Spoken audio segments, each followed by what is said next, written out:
Olá, irmãos e irmãs, a graça e a paz do Senhor Jesus. Que seja um dia abençoado, próspero, para a glória de Deus. Louvamos a Deus pela oportunidade de estarmos aqui mais uma vez para estudarmos um texto da palavra do Senhor. Dessa vez, o capítulo 6 do livro de Isaías, com o tema Uma Missão, um Propósito, uma Esperança. Então, os outros capítulos, se você ainda não assistiu, se você ainda não viu, você pode retornar no nosso canal, você vai dar uma olhada nos capítulos e estudar um pouco também, aprender da palavra de Deus no livro de Isaías. Temos estudado o livro de Isaías com o objetivo de trazer clareza à palavra de Deus e sermos ministrados por ela, porque a palavra de Deus ela tem poder para visitar os nossos corações, purificar a nossa alma e transformar a nossa vida. Eu te convido a vir comigo e estudar o capítulo 6 do livro de Isaías. E se isso abençoar a sua vida, que você se inscreva no canal para assistir os próximos vídeos que vão vir e estar com a gente acompanhando, tá bom? Deus te abençoe. Bem, o capítulo 6 do livro de Isaías, que tem como tema uma missão, um propósito, uma esperança. E aí esse livro vem nos abençoar com tantas coisas tão fortes e impactantes para a nossa vida. Eu queria ler com você. Abre sua Bíblia no capítulo 6 do livro de Isaías, vamos ler juntos. Diz assim o texto da palavra do Senhor. No ano da morte do rei Uzias, eu vi o Senhor assentado sobre um alto e sublime trono. E as abas de suas vestes enchiam o templo. Serafins estavam por cima dele, e cada um tinha 6 asas, e com 2 cobriu o rosto, e com 2 cobriu seus pés, e com 2 voavam. E clamavam uns para os outros, dizendo: Santo, Santo, Santo é o Senhor dos exércitos, toda a terra está cheia da sua glória. Verso 4. As bases do limiar se moveram, a voz que clamava, e a casa se encheu de fumaça. Então disse eu: ai de mim, estou perdido, porque sou homem de lábios impuros e habito no meio de um povo de impuros lábios. E os meus olhos viram o rei, o Senhor dos exércitos. Então um dos serafins voou para mim, trazendo na mão uma brasa viva que tirara do altar com uma tenaz. E com a brasa tocou a minha boca e disse: eis que ela tocou os teus lábios. A tua iniquidade foi tirada e perdoado o teu pecado. Depois disso, ouvi a voz do Senhor que dizia: a quem enviarei? E quem há de ir por nós? Disse eu: eis-me aqui, envia-me a mim. Então disse ele: vai e dize a este povo: ouvi, ouvi e não entendais, vede, vede e não percebais. Torna insensível o coração deste povo, endurece-lhes os ouvidos e fecha-lhes os olhos, para que não venha a ele ver com os olhos, a ouvir com os ouvidos e a entender com o coração e se converta e seja salvo. Então disse eu: até quando, Senhor? E ele respondeu: até que sejam desoladas as cidades e fiquem sem habitantes, as casas fiquem sem moradores e a terra seja de todo assolada. E o Senhor afaste dela os homens e no meio da terra seja grande o desamparo. Mas se ainda ficar a 10ª parte, a parte dela tornará a ser destruída, como o terebinto e como o carvalho, nos quais depois de derribados ainda fica o toco, assim a santa semente é o seu toco. Vamos orar? Pai, nós queremos te louvar em gratidão por esse momento, que o teu Espírito Santo possa abrir a nossa mente, ferver o nosso coração, ó Pai, com a tua palavra, que ela possa ministrar a nossa alma, trazer clareza, ó Deus, acerca das tuas escrituras, e que a tua presença possa encher esse lugar. Que a tua presença possa ir adiante dessa casa, Senhor, essa pessoa que nos ouve, ó Pai, que o Senhor possa ministrar os seus corações, aquilo, ó Deus, que o capítulo 6 do livro de Isaías venha a trazer, a tocar no nosso coração, a promover arrependimento, que haja salvação, liberdade através do teu Espírito. Eu coloco em tuas mãos e te agradeço, ó Pai, que o Senhor possa falar aos nossos corações. Eu te dou liberdade, Santo Espírito, para ministrar as vidas que nos ouvem e que o Senhor promova salvação. Em nome de Jesus. Amém? Glória a Deus. Então, falarmos do capítulo 6 do livro de Isaías nos traz tantos desafios e, ao mesmo tempo, uma grandeza de ver e poder contemplar a santidade, a gloriosa presença do Senhor. Nesse capítulo 6 do livro de Isaías, ele começa nos dando um confronto. E para introduzir essa palavra, eu queria perguntar para você, diante da crise, para onde olhar? A crise, ela chega para todos, ela bate a todas as portas. A crise, ela chega para ricos, para pobres, para jovens e para velhos. O salmista, ele disse, eleva os meus olhos para os montes, de onde virá o meu socorro? E ele mesmo responde e diz, o meu socorro vem do Senhor, que fez os céus e a terra. Foi exatamente nesse contexto que Isaías vai adiante do templo para ouvir Deus, porque ele entendia que ele elevaria os seus olhos para os montes e ele sabia de onde vinha o seu socorro. Essa é a motivação que conduz Isaías ao templo em meio à crise. Mas é interessante notar que diante da crise, algumas pessoas elas se desesperam, mas outras veem nas crises oportunidades. Outros veem nas crises possibilidades de mudança. Então, diante da crise, para onde olhar? Nesse capítulo de Isaías, até aqui, até o capítulo 5, nós temos visto no livro de Isaías que há um intervalo em uma visão inaugural tão urgente e o que foi o chamado inicial para o arrependimento. Já que aqui já se passaram 5 capítulos da pregação de Isaías, nesse momento Isaías agora vai buscar refúgio em Deus. Ele entra no templo para buscar resposta diante daquela crise. Em sua autoanálise, o profeta agora olha para si. Algo tão necessário para a cena aqui detalhada desses capítulos, para mostrar o que arrancou de Isaías, a sua confissão no verso 5. A sua confissão no verso 5, que ele diz, estou perdido, ai de mim, sou homem de lábios impuros. E aqui a gente pode ver a situação existente, é que o rei Uzias, aproximadamente com 52 anos de próspero reinado, em um período de glória e crescimento para Judá, ele morre, deixando agora a nação de luto. Esse rei era chamado às vezes de Azarias, como se encontra lá em 2 Reis, capítulo 15, a partir do verso 1 ao verso 7. Ele foi o melhor rei desde a morte do rei Salomão. Mas ao final de sua vida, o rei Uzias, ele começou um ato agora de sacrilégio, oferecendo incenso no altar do templo. Em 2 Crônicas, capítulo 26, você vai ver isso. No verso 16 do capítulo 26 de 2 Crônicas, o rei Uzias, o texto fala que ele exaltou-se o seu coração para a sua própria ruína e transgrediu contra o Senhor. Após agora uma dura repreensão, ele foi acometido de lepra e o rei morre. Morreu o rei imundo e com sua morte iniciou-se um período de instabilidade e crise no reino.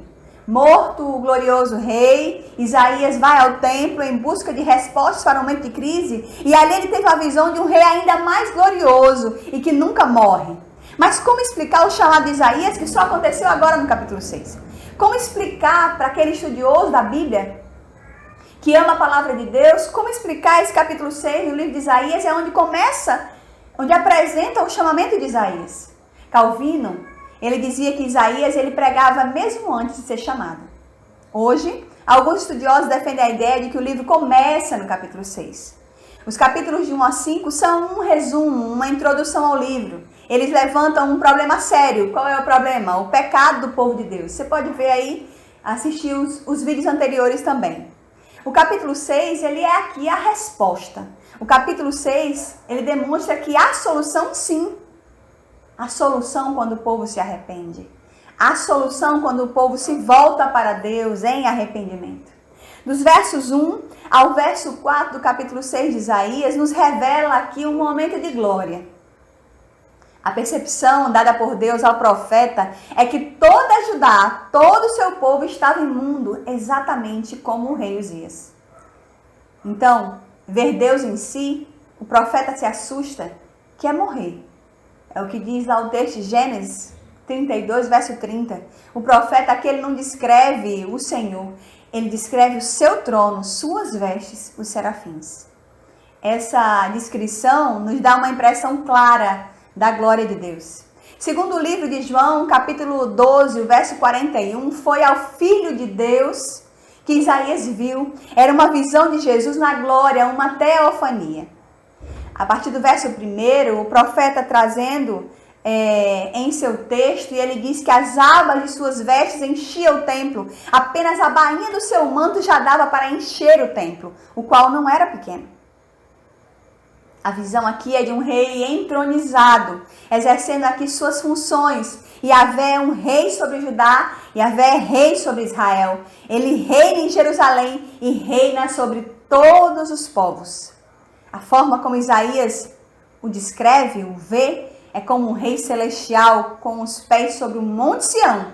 E é por ele, pode-se dizer que tudo que ele faz, essa é a explicação de tudo que ele faz e tudo que ele é. Porque Isaías vê e descreve esse rei celestial que tem os seus pés sobre o Monte Sião. A descrição dos serafins é interessante que ela sugere uma reverência, né? Sugere movimento, sugere atividade contínua. No original, eles voavam para lá e para cá. Esses serafins voavam para lá e para cá. Serafins voando e cantando a santidade de Deus. Dr. Russell Shedd diz que a raiz da palavra, saraf, significa consumir com fogo. Os serafins são, portanto, agentes de purificação pelo fogo, nesse capítulo 6. Serafins é uma espécie de anjo, só mencionada no verso 2 e no verso 6 desse capítulo de Isaías, e depois somente lá em Apocalipse, capítulo 4, do verso 6 ao verso 8, que vai ser mencionada essa espécie de serafins, espécie de anjos, né? O texto ele descreve que os seres celestes tinham 6 asas, com 2 voavam, com 2 cobriam o rosto, em sinal de humildade e de reverência. E com 2 cobriam os pés, que é uma forma eufemística de se referir às partes genitais como sinal de respeito, àquele que eles estavam de frente. Os serafins são guardas pessoais desse rei entronizado, que Isaías visualiza. Eles estão aqui adorando e proclamando a glória do Senhor. Eles estão aqui adorando e proclamando a glória desse Deus, desse rei.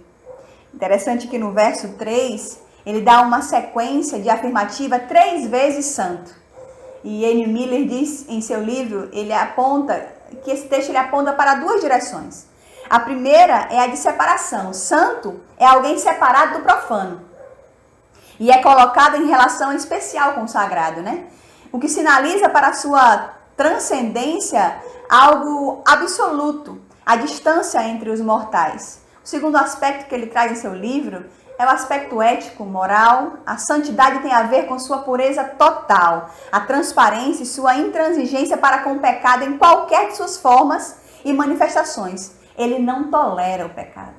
É uma forma de demonstrar, é uma forma de trazer clareza.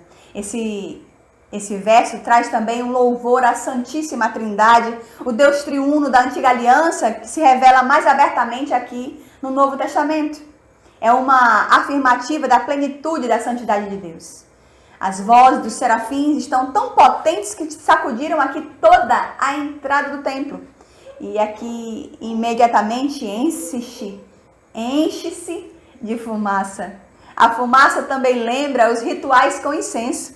Mas aqui o templo ele enche de fumaça sem a necessidade de incenso.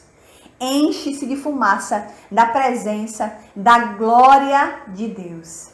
É interessante que o templo, a terra e a casa se encheram dessa glória. O templo, a terra e a casa se encheram dessa glória. Isso revela uma plenitude que em todos os lugares esse ser, esse Deus, esse rei entronizado tem todo o comando do templo, da terra e de toda a casa. É uma forma de chamar a atenção para a insondável grandeza de Deus. Nos versos 5 ao verso 7, ele já revela um ato de arrependimento e de purificação. Diante dessa glória, a reação de Isaías ela foi imediata, percebendo que tanto ele como Judá tinha falhado no dever de refletir a santidade de Deus. Então Isaías ele olha para si. O capítulo 5 do livro de Isaías, ele vai revelar através dos 6 ais que ele apresenta no capítulo 5. Eles refletem isso. os 6 ais. E Isaías aqui não somente acusou o povo do pecado, mas agora ele se percebe a sua parcela de culpa também. Ele se inclui nesse processo. Havia aqui sempre um terrível medo. Isaías apresenta esse terrível medo de uma visão direta de Deus, que não era lícito tentar vê-lo, como a gente pode encontrar isso lá em Êxodo 19, 21. O verso 5 de Isaías, ele sentiu-se perdido, ele se viu morto. Então disse eu, ai de mim, estou perdido, porque sou homem de lábios impuros e habito no meio de um povo de impuros lábios. Os meus olhos viram o Rei, o Senhor dos Exércitos. Isaías sentiu-se perdido, ele se viu morto. Deus, ele é santo. Isaías se reconhece como impuro nesse momento e ele se identifica com a sorte do seu povo e com o pecado desse povo. Já no verso 6, Isaías se encontrava agora no templo quando teve a visão. No altar sempre há fogo para os sacrifícios. Um dos serafins pega uma tenaz, uma grande pinça e tira do fogo uma brasa viva e toca nos lábios de Isaías. O que simboliza? Simboliza a remoção da culpa. Simboliza a expiação do pecado. O fogo é do altar. Os lábios de Isaías é purificado. Isaías aqui ele reconhece que para ele tudo está acabado. Deste lado não há o que fazer. Mas do lado de lá há uma tomada de iniciativa. Do lado de cá, do lado de Isaías, não há o que fazer. Ele se reconhece, o seu povo em pecado. Ele também se encontra em pecado porque ele se vê diante disso. Do lado de cá, não há o que fazer. Mas do lado de lá, há uma tomada de iniciativa. A iniciativa é de Deus. E ele purifica as pessoas. E elas se tornam agora mediadoras da graça e da palavra de Deus. Já o verso 8, há uma pergunta. Quem há de ir por nós? Aqui faz uma referência mais uma vez à Trindade, que a pergunta no plural é: quem há de ir por nós? Deus precisa de um mensageiro, alguém que possa enviar para que cumpra os seus propósitos. A resposta do profeta foi: envia-me a mim. A prontidão aqui do profeta em se oferecer à obra missionária deve ser aqui um exemplo. Isaías é constituído profeta, mediador da palavra e da ação de Deus para o mundo. O verso 9, ele diz: então disse ele, vai e dize a este povo, ouvi, ouvi e não entendais, vede, vede, mas não percebais. O verso 9 revela agora um endurecimento para que não entendais. Israel tinha rejeitado a Deus e Deus não rejeitou a Israel. Essa é uma das razões por que Jesus adotou o sistema de parábolas. É tornar incompreensível para os descrentes, mas compreensível para os crentes. A mensagem de Isaías. A mensagem de Isaías é de juízo. Mas não se trata aqui de Deus simplesmente decidir fechar o entendimento do povo.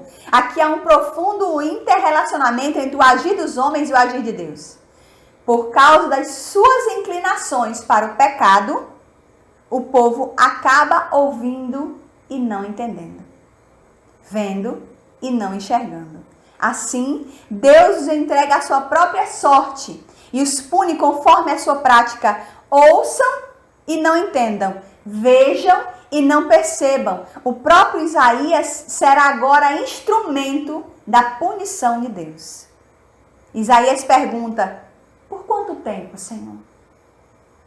Por quanto tempo, Senhor? E o Senhor responde: até que aconteça a manifestação da ira de Deus. Um dos resultados da ira de Deus é a invasão do exército inimigo e a destruição das cidades. Mate a muitos e leve cativo a outros. Deixem os campos devastados. A ira de Deus é tão grande que se ficar a 10ª parte deles na terra, ela será novamente atacada e destruída. Tudo que há de restar é um toco de árvore, pois a árvore mesmo, a própria árvore, ela será cortada. Apenas o que vai sobrar é um toco. Aqui começa a brilhar uma luz. Miller diz que o toco, ele pode ser visto de 2 perspectivas. A primeira simboliza algo muito triste, que é a destruição quase total de um povo. A segunda, por outro lado, ela simboliza a esperança, porque a destruição é quase total, mas não é total. Na terra restará o toco, aqui definido como a santa semente, como diz o verso 13. Definido como a santa semente. No toco está o potencial para um novo começo. No toco está o símbolo da misericórdia de Deus. No toco está o símbolo da esperança. Conhecer a Deus deve ser, meu irmão, o eixo mais importante de nossa vida. Conhecer a Deus, minha irmã, deve ser o eixo mais importante de nossa vida. E o profeta diz: envia-me a mim. A prontidão do profeta em se oferecer à obra missionária deve ser um exemplo para os crentes que, tendo o privilégio de frequentar a igreja com regularidade, de estudar livremente a Bíblia, sem perseguições, muitas vezes pelo egoísmo comodista, nunca permitem a dedicação, a vocação, a missão e acabam agindo de forma irresponsável com a missão. Quanto mais longe você estiver de Deus, menos compreensão você tem do seu pecado. Quanto mais perto você estiver de Deus, mais compreensão e clareza você terá do seu pecado. O que significa? Significa que será demonstrado para nós, cada vez mais perto de Deus, a necessidade que temos de santificação diária. O caminho da reconciliação tem 2 processos. Primeiro, reconhecer os seus pecados. Por quê? Por causa da comunhão com Deus e por causa da santidade de Deus. O caminho da reconciliação é preciso reconhecer os seus pecados por causa da santidade de Deus e por causa da comunhão com Deus. Então, e o segundo caminho é a purificação dos seus pecados. Que ele só pode acontecer, que é a primeira coisa, ela é providenciada por Deus e ela é aplicada ao indivíduo. Não é o indivíduo quem faz, mas começa por Deus. A iniciativa entre Deus e Isaías começou lá. Do lado de cá, Isaías vê o caos. Do lado de cá, Isaías vê a crise. Do lado de cá, Isaías olha e não vê solução. E a iniciativa começa no céu. Quando Deus fala como sinal da Trindade e pergunta: quem há de ir por nós? Isaías responde, depois de ter sido purificado do seu pecado, através do fogo do altar, que o Senhor toca nos lábios de Isaías, purificando Isaías. Porque a iniciativa de purificação é de Deus. A iniciativa de santificação é de Deus. Quando Deus, meu irmão, minha irmã, toma a iniciativa para promover no seu coração arrependimento, quando você se arrepende, é porque Deus já te visitou. Quando Deus decide do céu tocar na vida dos seus filhos, dos seus servos, algo tremendo acontece. Então, uma missão, um propósito, uma esperança. A missão foi a convocação de Deus ao profeta Isaías. O propósito era, através da profecia de Isaías, ter o endurecimento ao seu povo como forma de julgamento pelo seu próprio pecado. A esperança é a santa semente. A santa semente é a esperança. Que ainda que essa árvore seja cortada, do seu toco produzirá. Pode ter sido destruído, mas não total. E desse não total surge a esperança, a santa semente. Amém? Vamos orar? Pai, nós queremos te louvar. Em gratidão por esse momento tão abençoador da tua palavra. Obrigada, Pai, por ministrar os nossos corações. Por promover em nossa vida, ó Deus, arrependimento.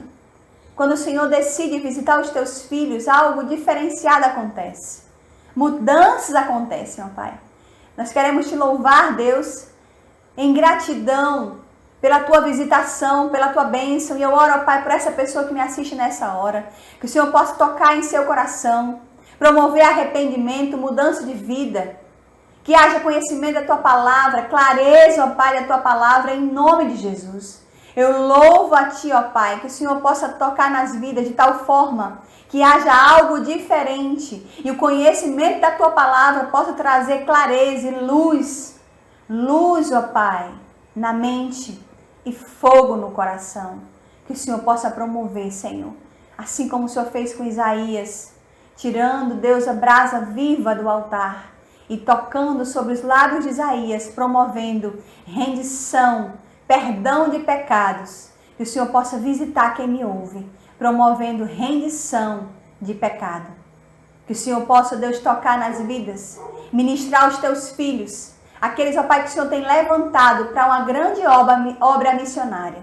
Que o Senhor possa tocar nas vidas que sejam levados para a glória do teu nome, para a missão, entendendo que a missão ela vem primeiro no coração de Deus. Não somos nós que promovemos arrependimento, não somos nós que promovemos salvação, mas é a ação do teu Espírito. É no céu que isso é decidido. Nós apenas somos um instrumento. E a esses instrumentos, ó Pai, que me ouvem nessa hora, que o Senhor possa tocar nas vidas e usá-los para a tua glória. Ainda que haja um povo endurecido, ainda que haja um povo, ó Pai, que não queira te ouvir, que o Senhor use eles poderosamente para a glória do teu nome, ainda que seja para trazer juízo, mas que o teu plano e o teu propósito se cumpra em nome de Jesus.